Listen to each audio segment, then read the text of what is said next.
Racing to the 2025 Kentucky Derby, and that means it's Tampa Bay Derby week. Of course, we've already got a preview up of the Tampa Bay Derby. Big day of racing at Oldsmar, but let's get the latest update. Some horses working towards the next round of preps, including the Virginia Derby for the first time ever. History in the running. The Tampa Bay field has been set, and then we'll take a first look at some of the speed figure progression and days rest pattern. We do this every year on the Triple Crown Trail. Again, we're not always looking for the fastest horse. We're looking for the horse that's developing, showing that slow incremental improvement so they can peak during the Triple Crown season. Now, big news for the Virginia Derby. They're going to get the horse from the West Coast, trained by Bob Baffert, Gaming. He is going to be coming there. He won the Del Mar Futurity. Now, the thing is with Gaming, he had a couple of rough trips in the last couple of races, has drawn the rail, was kind of blocked at the rail in the Southwest Stakes, and Gaming probably could rebound a little bit here. Hopefully he doesn't draw that rail post again, but he could be winning, heading to the Virginia Derby next for Gaming. Now, another horse that's getting ready for the Louisiana Derby is Contender. He worked out 5 furlongs at Oaklawn Park. Of course, his last race, he had a stretch-long battle with Getaway Car. That was at the Sunland Derby, the big gray here. Now, Contender seems to be another one of those horses that is improving. He's got some racing experience, and he could like that long stretch of the Louisiana Fairgrounds, over 1,300 feet, and Contender working towards the Louisiana Derby in a couple of weeks. Now, Citizen Bull, he continues to train, of course. He's won 3 major stakes races, the Robert Lewis Stakes, the Breeders' Cup Juvenile, the maiden win. Let's go back to that one. What I like about this race is he switched leads down the stretch. He had a little bit of pressure, and when he switched leads, he kind of bounded clear. Again, he's a real muscular type. He's by into mischief, and he does run with his head high, but he does seem to have a pretty big tank on him. And of course, his next race will be the Santa Anita Derby. Could get a matchup against the San Felipe winner in Journalism. So Citizen Bull on track for the Santa Anita Derby. Now, the Tampa Bay Derby field has been drawn, a field of 7. Owen Almighty gets the rail. Patch Adams will be on the outside. The morning line favorite at 8-5 is Chancer McPatrick. Then you've got Patch Adams at 2-1, and other horses in the race. Brodeur with back-to-back wins at Oaklawn Park. Hill Road, 3rd in the Breeders' Cup Juvenile. Owen Almighty with Irad Ortiz will probably take some money, and he did draw the rail, of course, for the mile and the 16th Tampa Bay Derby.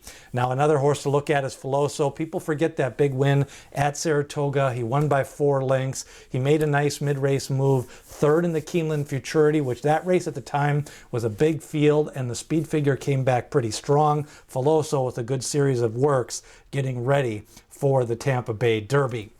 Now, the Virginia Derby next week, we've got Omaha, Rapture for Brad Cox, and Gaming for Bob Baffert, the 3 main headliners so far that have been announced. Now, for the speed figure updates, we're going to be doing these weekly all the way through the Kentucky Derby and then Preakness and Belmont. What we're looking for is the pattern on the speed figure. Again, the highest speed figure doesn't always win. If it was that simple, we would just wait till all the races were run.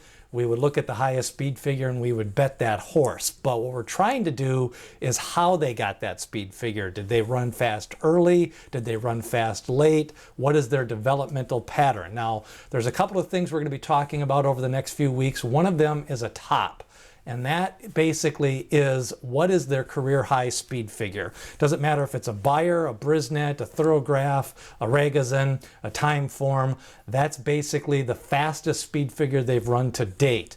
Now remember, when these 3-year-olds, they're still improving. They'll improve about 3 speed figure points a month, January, February, and March, and they'll improve a total of about 10 points. So if a horse runs in January and runs an 87, even if they take the entire month of February off, it's not uncommon for them to come back and run a 90 or a 91 in March.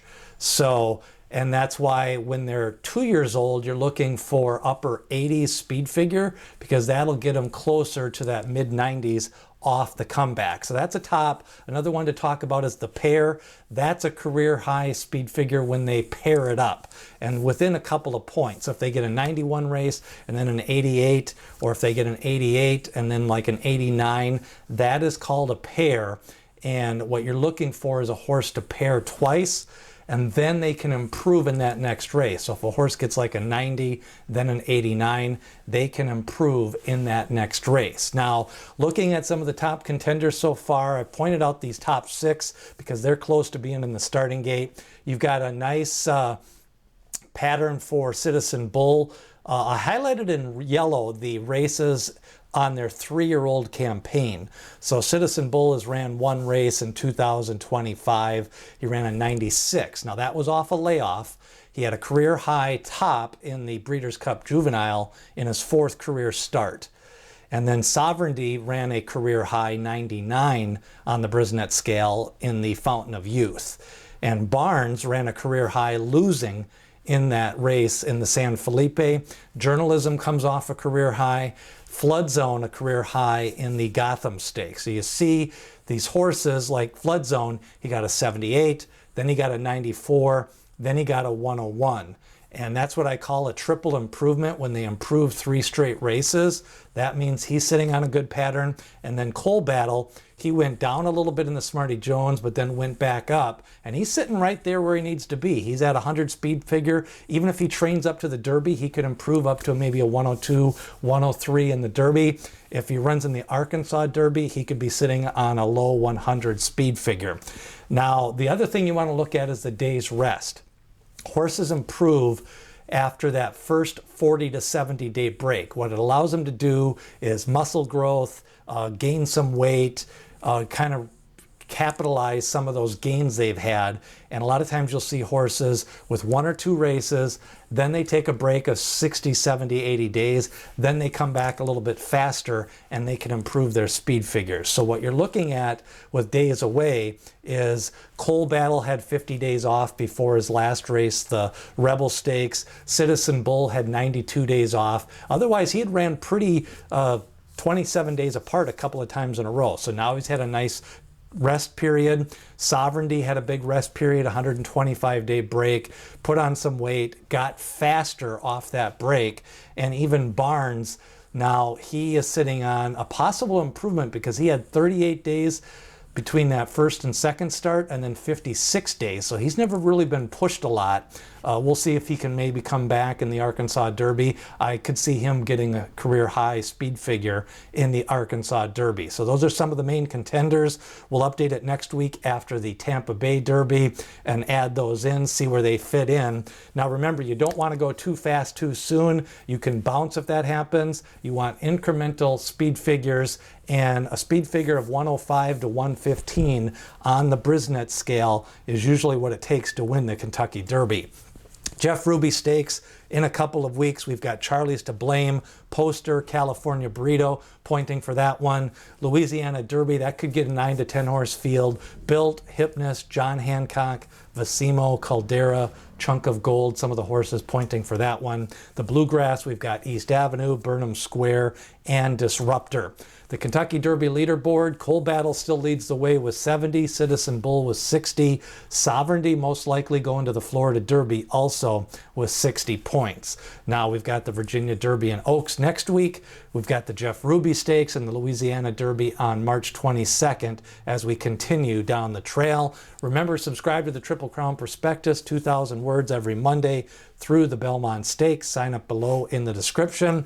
And what do you think of some of the speed figure patterns of Barnes, Citizen Bull, Sovereignty, Journalism with that big 104 on the Brisnet scale? Share, like, and subscribe. Support the channel. And remember, D. Wayne Lucas always says, people have opinions, horses have the facts.